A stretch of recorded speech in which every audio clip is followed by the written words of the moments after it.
The music world moves fast. Want to stay up to date on the latest albums and get in-depth examinations with the artists? Check out Consequence of Sound, the podcast. Bite-sized album reviews for the music fan on the go who wants to stay in the know, and much more. Subscribe to the series on iTunes or your favorite podcast provider, and let the writers of Consequence of Sound steer you right. Check it out at consequenceofsound.net/COS podcast.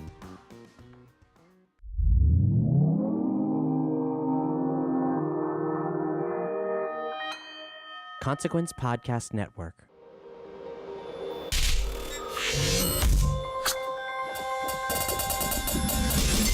Hey, welcome to another edition of Kyle Meredith With. It's an audio interview series presented by WFPK Independent Louisville at WFPK.org, Consequence of Sound, and the Consequence Podcast Network. Take a moment before we get started to hit the subscribe button wherever you're listening from right now, whether that's YouTube, Spotify, Apple Podcasts, Acast, Podchaser, wherever you're listening from. Go ahead and hit subscribe. We release interviews every Monday, Wednesday, and Friday, and would love to keep you up to date on all of those.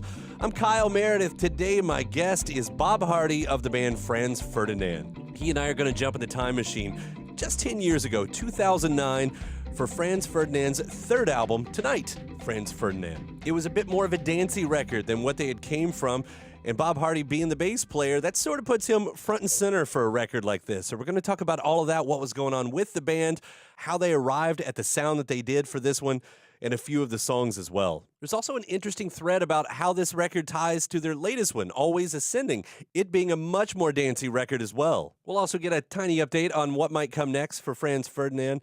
It's a fun one as we celebrate the 10th anniversary of Tonight, Franz Ferdinand with Bob Hardy. It's Kyle Meredith with Franz Ferdinand. Hi, Kyle. It's Bob speaking. So we're going to be heading back a decade. A lot of times we head back a little bit further, but it just so happens that one of Franz Ferdinand's best records, and I'm going to even say arguably maybe your crowning achievement so far. Tonight, Franz Ferdinand, the Tonight record, hit 10 years old this year. And it still stands up, man. What a spectacular album. 10 years ago, what's still your thoughts on this record? Well, I haven't listened to it probably since it came out, or since we mixed it, I think, until this morning. So I put it on and had a listen. I quite liked it. I quite enjoyed it. I'd forgotten the running order, so it was kind of everything was a bit of a surprise when it came, and it was quite an enjoyable experience. It's funny how artists do that. I mean, here's something that you take all the time to create.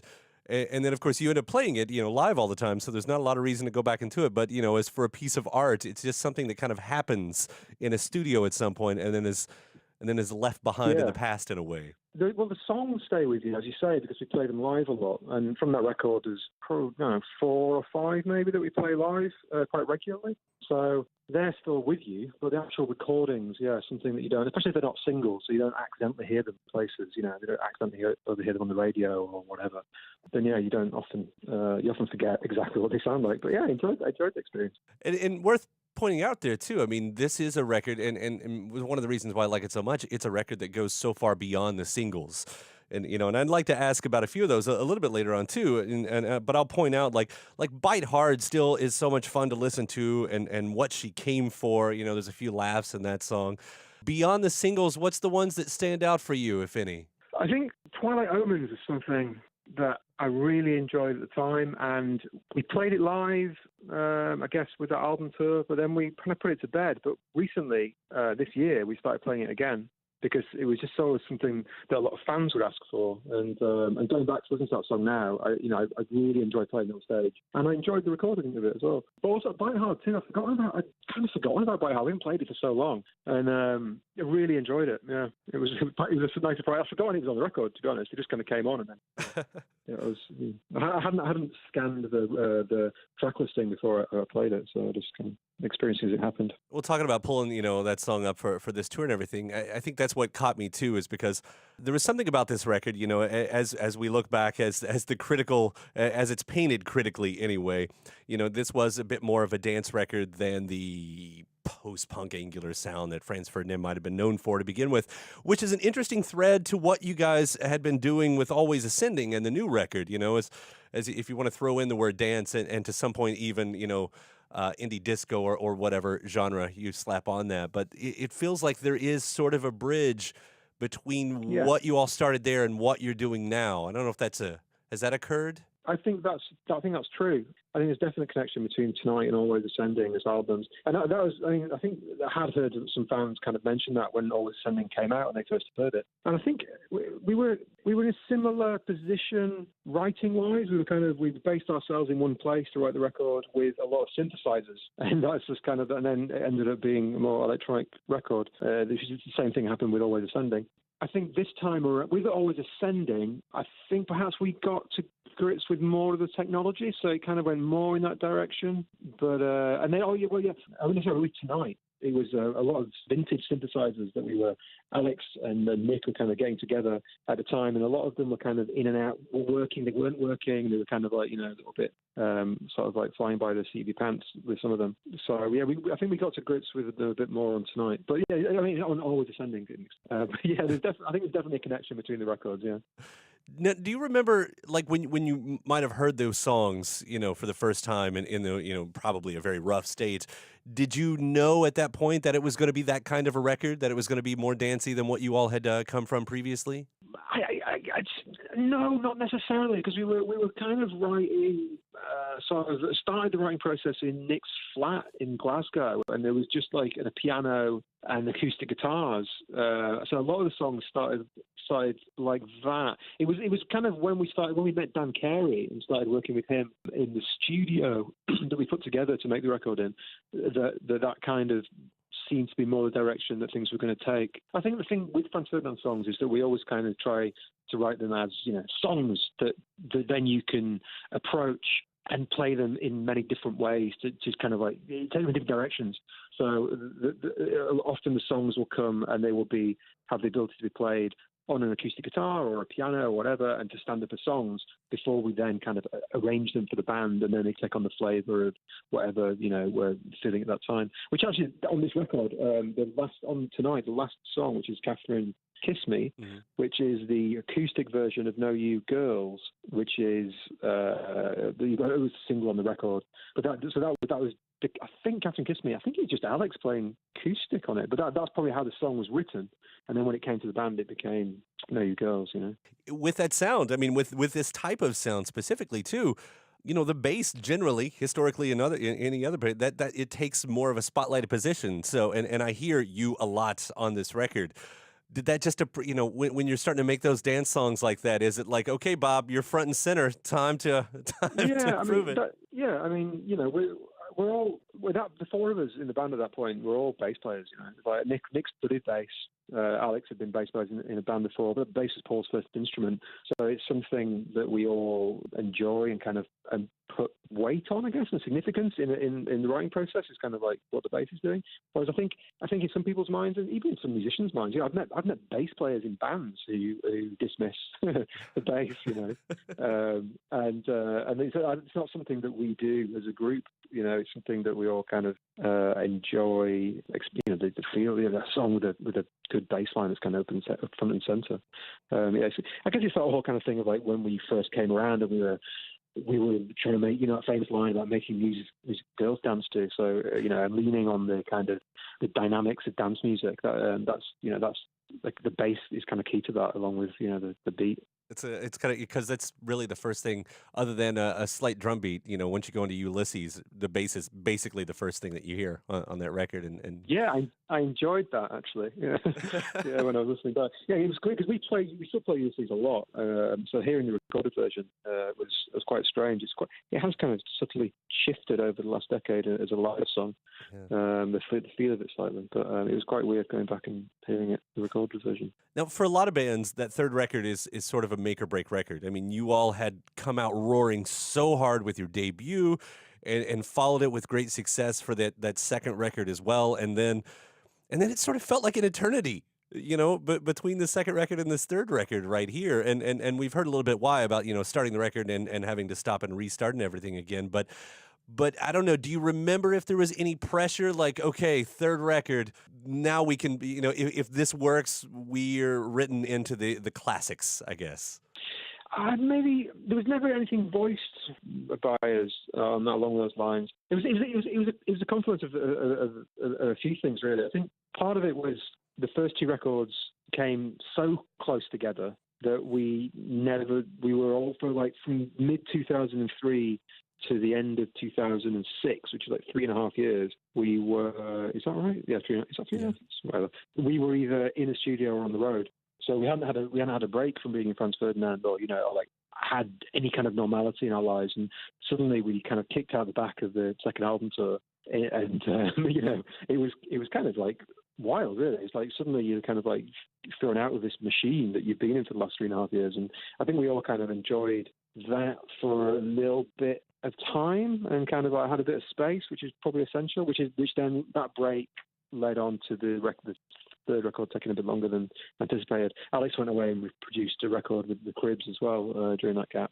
Also, we decided to record in our own studio. We created a temporary studio in a space in Glasgow to write and record in, and that was quite ambitious, I think. I don't think we quite realised how ambitious it was at the time, and that can really eat up time. Going through the treating of the room and all that kind of stuff, that we came upon those temporary measures, soundproofing and bringing a desk and et cetera, et cetera. I think that we thought we were making life easy for ourselves, but in actual fact, we may have been making life more difficult. I've heard that story a few times by other artists as well. Yeah. It's always a good idea. But it's also sort of became the MO of the band from then on. I mean, Franz Ferdinand has never been the 2-year cycle band since then, and it feels like maybe that's been helpful to the longevity of the group.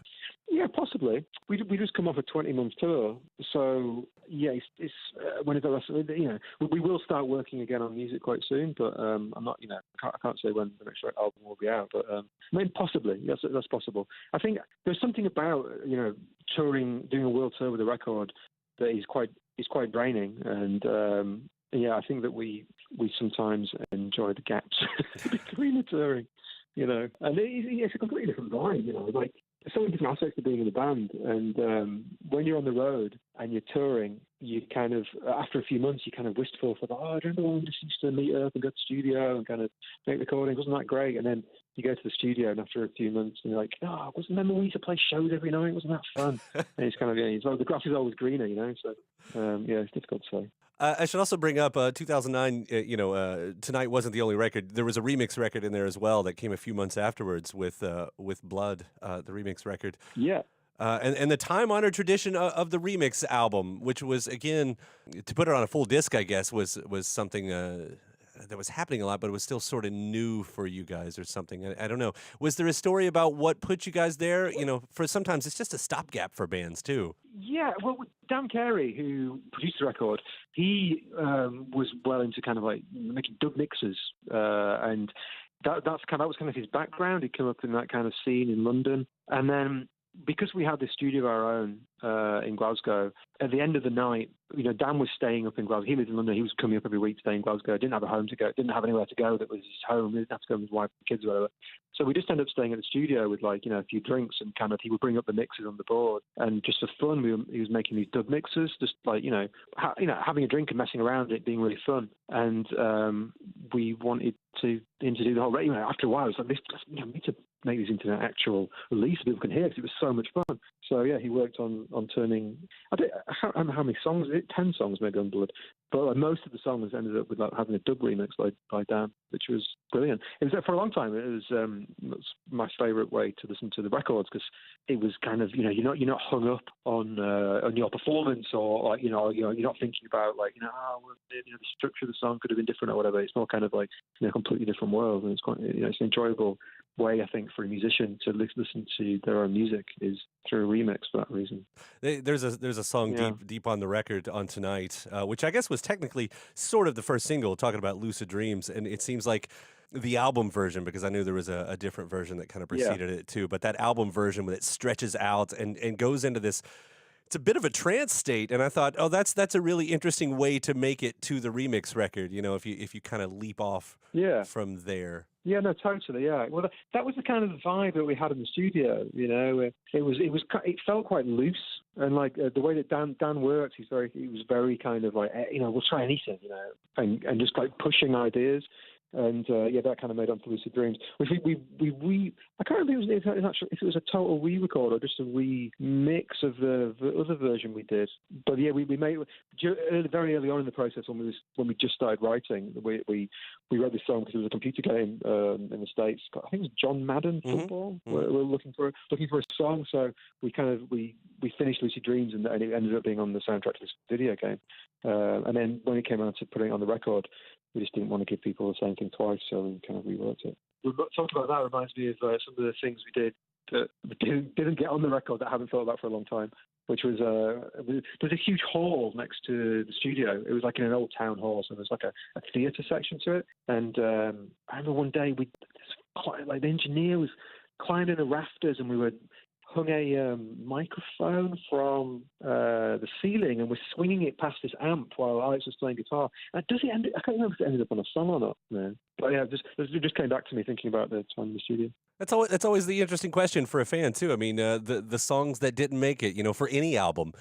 A lot of bands do the anniversary editions or whatever, and I don't know, is that anything you all ever talk about to put out some of those some of the vault stuff? Yeah, no, we had. There was probably 2 or 3 songs from each record, I reckon, that didn't make it and haven't seen the light of day. Often, certainly in the past, when singles were a thing, we would make them into B-sides and what have you. But there are some songs. I think there were some songs ended as B-sides actually from those sessions, but I'd have to go back and look at what they were because it's been a while. But yeah, there were always things bubbling under, and often there'll be things that aren't fully realised and don't get finished to the level that we were happy with, that we then, due to time constraints, will sort of put on a back burner. And occasionally we'll bring them out for the following record and kind of rework them or finish them or try and work out what it was we didn't like about them and try and fix it. But it's kind of a fluid thing sometimes between records. There's things often bubbling away in the space between them, while we're on tour or whatever. So I think you've already answered the question earlier, but as you said, as you wrap up Always Ascending and everything that goes along with that, I mean, it sounds like you guys are still pretty excited to get back in and start working on whatever comes next. Yeah, no, we just toured there for quite a substantial amount of time, like 20 months pretty much, and I feel remarkably human for having just completed that. I think, but I mean, that was probably the most enjoyable period of touring we've had for a long time, and yeah, it's not put me off. The idea of getting back on a bus doesn't seem that daunting idea right now. Right now. Well, Bob, I really appreciate it again. I mean, tonight to me is one of the best things that, and I will also say I'm still a fan of everything you all have done. Always Ascending is a great record as well. But when we're talking about those perfect little moments, I feel like everything just came together so nicely on that record. And happy 10th anniversary to it. On top of that. Thank you very much. Cheers, yeah. It was a pleasure talking to you, and we'll see you next time, whenever that might be. Great, cheers, Kyle. Nice to talk to you. All right, take care. You too, bye-bye. Bye. Hey, a big old thanks to Bob Hardy, talking about the 10th anniversary of tonight's Franz Ferdinand. And again, their latest record, Always Ascending, is currently out as well.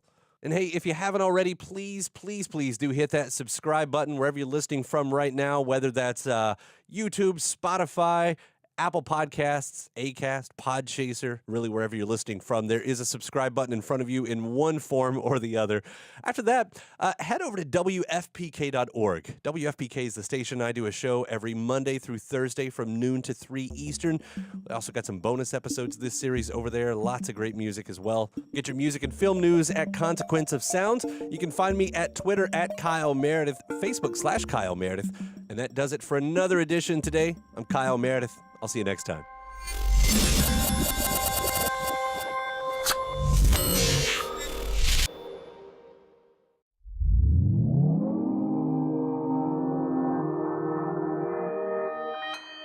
Consequence Podcast Network.